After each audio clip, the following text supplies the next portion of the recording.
أعوذ بالله من الشيطان الرجيم ويوم يعرض الذين كفروا على النار أذهبتم طيباتكم في حياتكم الدنيا واستمتعتم بها فاليوم تجزون عذاب الهون بما كنتم تستكبرون في الأرض بغير الحق وبما كنتم تفسقون.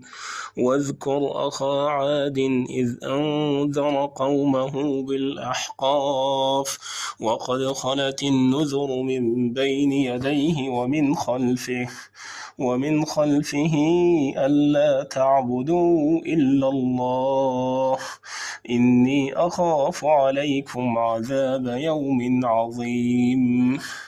قالوا أجئتنا لتأفكنا عن آلهتنا فأتنا بما تعدنا إن كنت من الصادقين.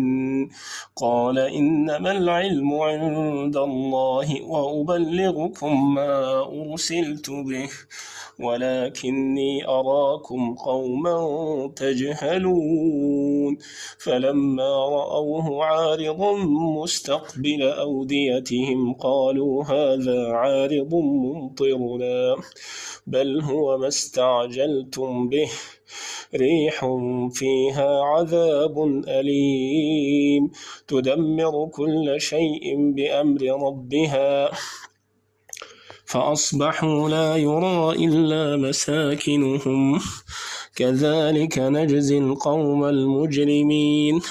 ولقد مكناهم فيما إن مكناكم فيه وجعلنا لهم سمعا وأبصارا وأفئدة فما أغنى عنهم سمعهم ولا أبصارهم ولا أفئدتهم من شيء إذ كانوا يجحدون بآيات الله وحاق بهم ما كانوا به يستهزئون.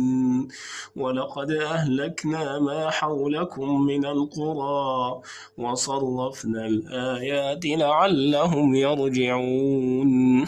فلولا نصرهم الذين اتخذوا من دون الله قربانا آلهة بل ضلوا عنهم وذلك إفكهم وما كانوا يفترون.